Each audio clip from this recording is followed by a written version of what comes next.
Bien, donc vue d'ensemble de ce nouvel écran analyse compétitive qui est disponible pour les utilisateurs Vigie.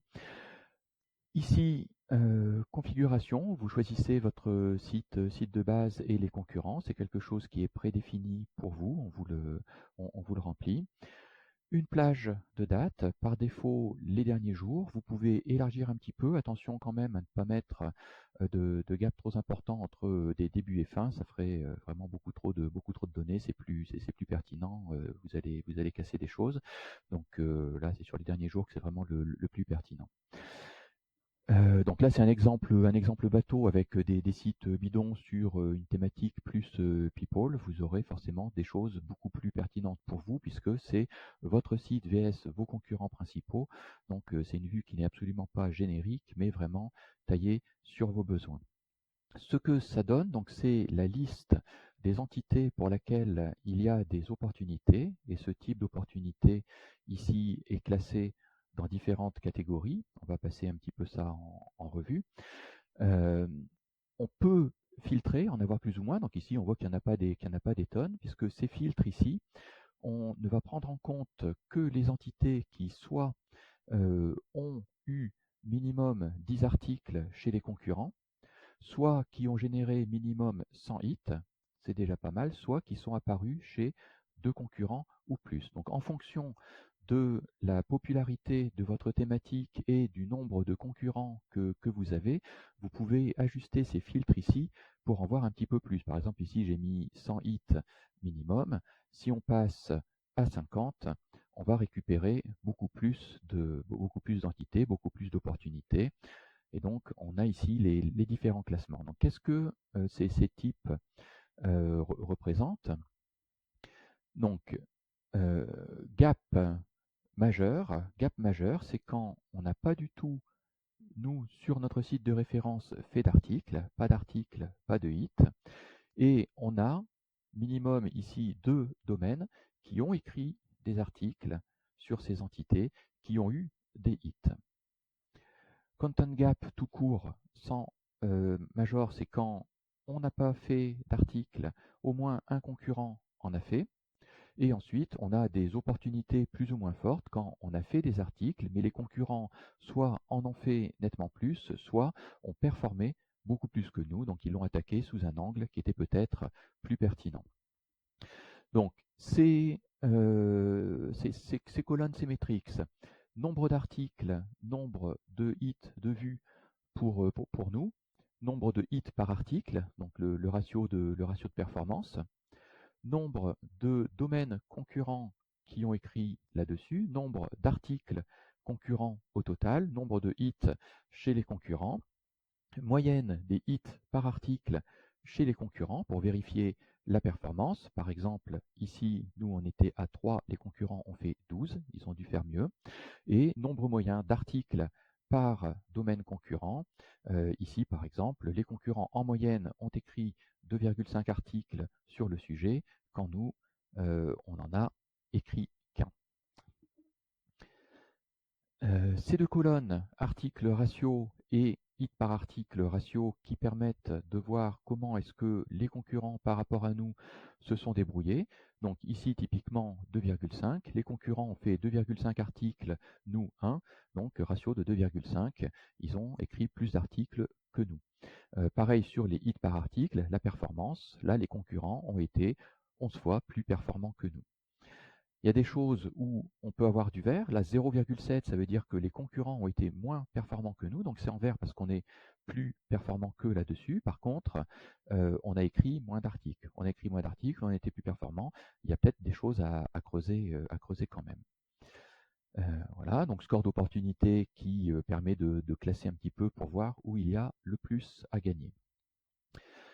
Dernière chose ici sur cet écran, donc on voit ici à côté des noms d'entités, on a des petites icônes qui permettent de dire quel est le type de l'entité. Donc ici par exemple des entités de type personne, émission de télé, organisation. Bon, voilà, des choses plus entités de type topic ici qui n'ont pas d'icône. Et dernière chose sur cet écran, donc ce petit flag ici utiliser les entités de type topic. Donc là, on ne va plus avoir d'entités nommées, personnes, marques, organisations, etc., mais vraiment des choses qui sont plus des angles, des catégories. Donc ça peut aider ou pas, c'est plus des choses, donc on va retrouver en fait ce qui manque ici, on va le retrouver de l'autre côté avec les entités plus précises, mais ça peut être des angles sous lesquels on ne traite pas notre contenu et que les concurrents, eux, exploitent. Ça peut donner vraiment des angles d'attaque vraiment différents. Sur cette base, qu'est-ce qu'on peut faire? Donc, quand on a joué ici, qu'on a ce qu'on veut, on peut aller voir le détail d'une entité. Donc, par exemple, ici, je vais prendre une entité sur laquelle on n'a pas écrit du tout. On retrouve les statistiques du nombre d'articles des concurrents, combien de domaines concurrents, etc. C'est ce qu'on avait dans le tableau de l'autre côté. On retrouve ici une vue de la distribution des articles et des hits chez les concurrents. Donc ici, on a un seul concurrent qui en a parlé. Et dans la comparaison détaillée, donc les articles qu'on a traités sur le sujet et ce que les concurrents ont traité. Donc ici, forcément, on est dans un cas où on n'avait rien du tout. Donc on peut regardez ce qui se passe ici. On a les entités les plus fréquemment, enfin les co-occurrences d'entités les plus fréquentes sur l'ensemble des articles. Pour chaque article, on a toute la référence avec toutes les entités qui étaient associées à chaque article concurrent ou le nôtre. Et chaque entité, on peut avoir le détail. Donc ici, je vais prendre l'entité principale et on va retrouver la tendance avec les articles, les hits sur les derniers jours.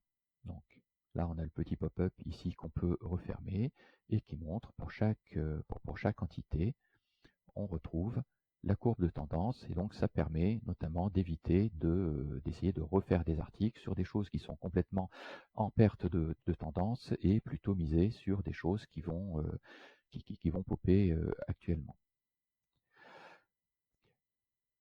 Donc ici, là, c'était sur quelque chose sur lequel on n'avait pas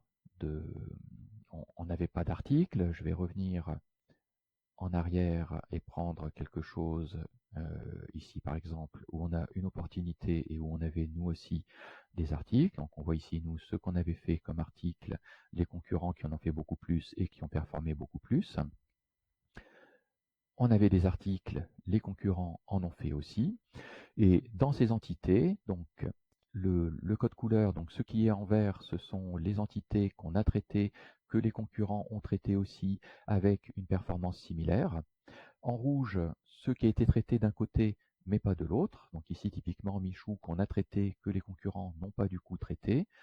De l'autre côté, Fauve Auto, ce que les concurrents ont traité, qu'on n'a pas du tout traité.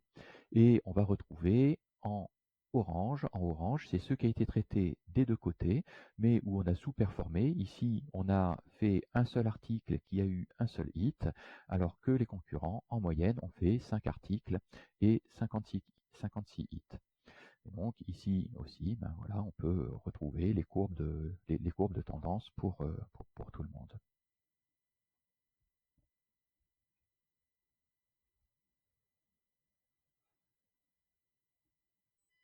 Donc c'était un aperçu très rapide, mais vraiment prenez le temps de creuser un petit peu, de détailler dans tous les exemples qu'on a pu voir ici. Donc ce sont aussi des choses qui sont très dynamiques, qui vont changer de jour en jour, mais sur tous les exemples qu'on a pu voir, tout ce qu'on a mis en place pour des clients pour le moment, à chaque fois on a pu identifier des manques énormes, soit en termes de vraiment d'une entité précise qui manquait, sur laquelle on a loupé une occasion, soit d'un angle vraiment qui manque et que les concurrents exploitent à fond. Donc il y a vraiment des choses énormes à voir là-dedans. Prenez le temps de creuser et faites-nous part de vos feedbacks, de ce que vous avez trouvé, de ce qui manque encore pour affiner. À bientôt.